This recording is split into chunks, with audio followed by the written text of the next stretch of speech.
Why do some people transform their entire lives with what seems like effortless change, while others try again and again, but always end up back where they started? Maybe you've promised yourself you'd exercise every day, but quit after a week. Maybe you wanted to read more, learn a language, or wake up early, but the motivation always faded. Maybe you're tired of setting big goals that make you feel like a failure when you can't keep them. If you've ever wondered why your willpower disappears just when you need it most, this story will change everything you thought you knew about change. Because once, there was a man who couldn't change anything about his life, until he learned that massive transformation doesn't come from massive action. It comes from something so small, you won't believe it works. Stay with me until the end.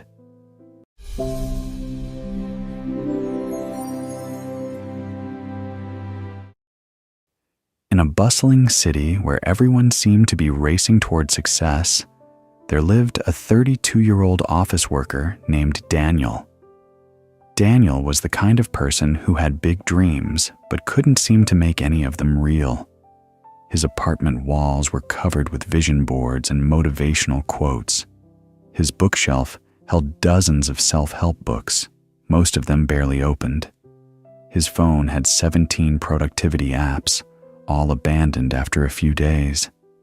Every January 1st, Daniel would create an ambitious plan. This year, I will exercise for 1 hour daily. I will read 50 books. I will learn Spanish. I will wake up at 5 a.m. I will meditate for 30 minutes. I will eat perfectly healthy. And every January 15th, the plan would collapse. The gym membership would go unused. The books would gather dust. The Spanish app would send reminder notifications that he ignored. He'd hit the snooze button at 5 a.m. and wake up at 7:30, already late, already behind, already defeated. His colleague Sarah would ask, "Daniel, how's the new workout routine going?" He'd smile weakly and say, "I'm taking a break. I'll start again next month." But next month never came. The worst part wasn't the failure. Daniel had gotten used to failing. The worst part was the shame. Every time he passed a gym, he felt it. Every time he saw someone reading on the subway, he felt it. Every time a friend asked about his goals, he felt it. That heavy, suffocating feeling of being someone who wants to change, but can't. His mother would call and ask, "Have you been taking care of yourself?" Daniel would lie, "Yes, Mom, everything's fine." But nothing was fine. He felt stuck, paralyzed, like he was watching his life slip away while he stood frozen, unable to do the simplest things to improve it. Late at night, Daniel would lie in bed and think, "What's wrong with me? Other people can change. Why can't I? Maybe I just don't have enough discipline. Maybe I'm just weak." He didn't realize that his problem wasn't weakness. It was strategy. One Tuesday morning, Daniel woke up with chest pain. Not severe, but enough to scare him. He went to the doctor, expecting to hear, "You're fine, it's just stress." But the doctor's face was serious. "Daniel, your blood pressure is dangerously high. Your cholesterol levels are concerning. Your weight has increased significantly. You're on a path towards serious health problems, possibly a heart attack, if nothing changes." The doctor paused, looking directly at him. "You're only 32, but your body is aging like you're 50. You need to make changes, not someday, now." Daniel left the doctor's office in a daze. He sat in his car in the parking lot as rain began to fall. The medical report lay on the passenger seat like a death sentence. He thought about all the times he'd promised to change, all the gym memberships, all the diet plans, all the motivational videos he'd watched at 2 a.m., feeling inspired, only to wake up the next morning and do nothing. For years, he'd been telling himself, "I'll change when I'm ready. I'll change when I have more time. I'll change when I feel motivated." But now, looking at his medical report, he realized he was never going to feel ready. He was never going to have more time, and motivation was never going to last. Something inside him cracked. Not the kind of crack that breaks you, the kind that breaks you open. He whispered to himself in that rain-soaked car, "I can't do this anymore. I can't keep living like this. I can't keep failing the same way. There has to be a different way." That night, instead of Googling 30-day transformation programs or how to completely change your life, Daniel typed something different. "Why do I always fail at change?" And that's when he found a video about a man named Dr. James Richardson, a behavioral psychologist who lived just outside the city, known for helping people who had tried everything and failed at everything. Before he could talk himself out of it, Daniel sent an email. "Dr. Richardson, I've failed at changing my life 100 times. Can you help someone like me?" The next morning, there was a reply. "Come see me tomorrow at 3 p.m. and bring only one thing: your willingness to start impossibly small." Daniel arrived at Dr. Richardson's office exactly at 3 p.m. The doctor was younger than he expected, maybe in his 40s, with kind eyes and a calm presence.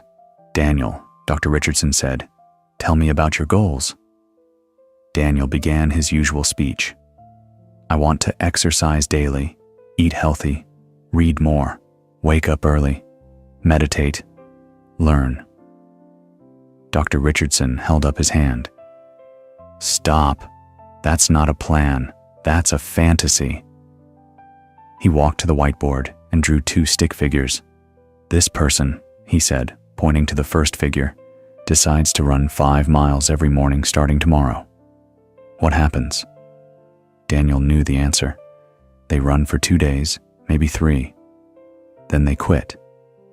Exactly. Now this person, pointing to the second figure, decides to put on their running shoes every morning. Just put them on. That's it. What happens? Daniel frowned. That's not enough to make a difference." Dr. Richardson smiled. "That's what everyone thinks. And that's why everyone fails." He pulled out a small plant seed from his desk drawer and placed it in Daniel's palm. "Look at this seed. If I told you to plant this seed and then immediately dig it up tomorrow to check if it's growing, what would happen?" "It would die," Daniel said. "Exactly. Now what if I told you to plant it? Water it with just 1 tablespoon of water every single day, and not look at it for a month. What would happen?" "It would grow." "Why?" Daniel thought. "Because growth happens slowly, invisibly. You can't see it day to day, but it's happening." Dr. Richardson leaned forward. "Daniel, your problem isn't discipline, it's ambition. You're trying to plant an entire forest in 1 day. And when you don't see the forest the next morning, you quit." He wrote on the whiteboard, "Big goals, big pressure, big failure. Tiny habits, no pressure, inevitable success." Here's what most people don't understand. Your brain resists big changes. It sees them as threats, but your brain doesn't resist tiny changes. They're too small to trigger resistance. Dr. Richardson opened his laptop and showed Daniel a simple document. "This is what you're going to do. And I know you'll think it's too small to matter, but I promise you, if you trust the process, in 6 months, you won't recognize your life." He handed Daniel a single sheet of paper with 1 habit written on it. "After I brush my teeth in the morning, I will do 2 push-ups." Daniel stared at it.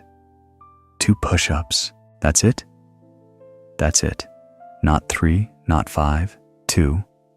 And here's the rule. You can do more if you want, but you must do at least 2, every single day, no matter what. Daniel, success isn't about motivation. Motivation is like weather. It comes and goes. Success is about automation, about making the behavior so easy, so small, so automatic that it happens even when you don't feel like it. He pointed to the paper. 2 push-ups after brushing your teeth. Your brain won't resist 2 push-ups. You won't negotiate with yourself. You won't need motivation. You'll just do it. And then something magical happens. What? Daniel asked. Once you're down there doing 2 push-ups, you'll often do 10, 20.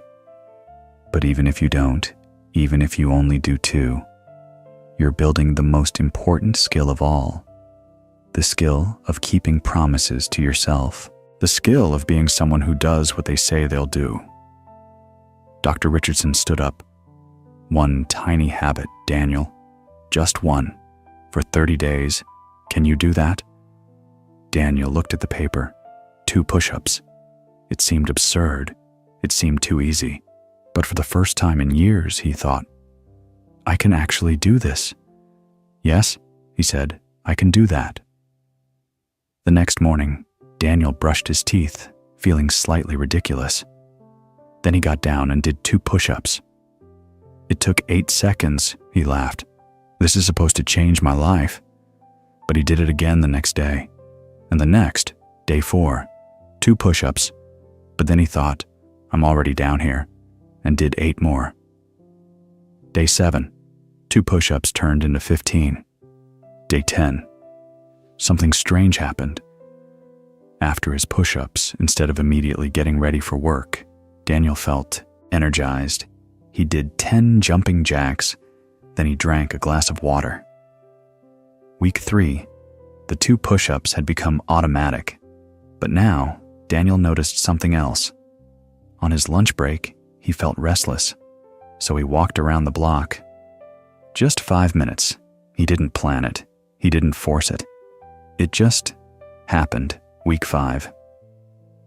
Daniel realized he'd been naturally choosing healthier lunches, not because he was on a diet, but because after exercising, his body craved better fuel. Week 7. He started waking up 10 minutes earlier, not 5 a.m. like his old failed goals. Just 10 minutes to have time for his morning routine without rushing. One morning in week 8, Daniel stood in front of his mirror after his push-ups, which had grown to 30, and realized something that made him freeze. He wasn't trying anymore. These behaviors weren't goals he was forcing himself to complete. They had become automatic, natural, part of who he was. Month 4, Dr. Richardson added a second tiny habit. After I eat lunch, I will read 1 page of a book. 1 page, that's it. But 1 page led to 10. 10 led to a chapter. Daniel finished 3 books that month. Month 5, a third tiny habit. After I arrive home, I will put on comfortable clothes and stretch for 2 minutes. 2 minutes led to 10, led to yoga videos, led to evening walks. His colleague Sarah noticed, Daniel, you look different. Are you okay? He smiled. I'm better than okay. I'm becoming someone I didn't think I could be. His next doctor's appointment showed the numbers. Blood pressure down, cholesterol improving, weight dropping steadily. But the biggest change wasn't the numbers. It was how he saw himself. For the first time in his life, Daniel was someone who kept promises to himself, someone who followed through, someone who changed, not through massive effort, through tiny, consistent, automatic actions. My friend, Daniel's story isn't just about push-ups. It's about understanding how human beings actually change. We've been lied to. We've been told that transformation requires massive willpower, extreme discipline, and radical motivation. But the truth is simpler and more beautiful. Transformation happens through tiny habits repeated consistently over time. Remember these 3 truths. First, your brain doesn't resist tiny changes. Make the habit so small, it's impossible to say no. 2 push-ups, 1 page, 2 minutes. Start laughably small. Second, consistency beats intensity. 2 push-ups every day for a year beats 100 push-ups once a month. Show up small, but show up every day. Third, tiny habits create identity change. Every time you do your tiny habit, you cast a vote for the person you want to become. You prove to yourself, I am someone who exercises. I am someone who reads. I am someone who keeps promises. So here's your assignment. Choose one area of your life you want to change. Just one. Now ask yourself, what's the tiniest possible action I could take every single day? Not what you think will impress others. Not what seems worthy of transformation. The smallest, easiest, most automatic action. Want to exercise? Don't commit to an hour. Commit to 2 push-ups after brushing your teeth. Want to read more? Don't commit to a book a week. Commit to 1 page after lunch. Want to meditate? Don't commit to 20 minutes. Commit to 2 conscious breaths when you wake up. I promise you this. If you start impossibly small, if you make it automatic, if you trust the process, in 6 months, you won't believe how much has changed, not through force, through consistency. If this story changed how you think about change, give it a like and share it with someone who's tried to transform their life but keeps falling back. And drop a comment right now. What's one tiny habit you're committing to starting tomorrow? Make it specific. Make it small. Make it something you absolutely cannot fail at. Let's build a community of tiny habit champions. I want to hear yours. I'll be back next week with another story to help you grow. Until then, remember, you don't need to change your entire life tomorrow. You just need to change one small thing today, and then do it again tomorrow. And watch as the impossible becomes inevitable.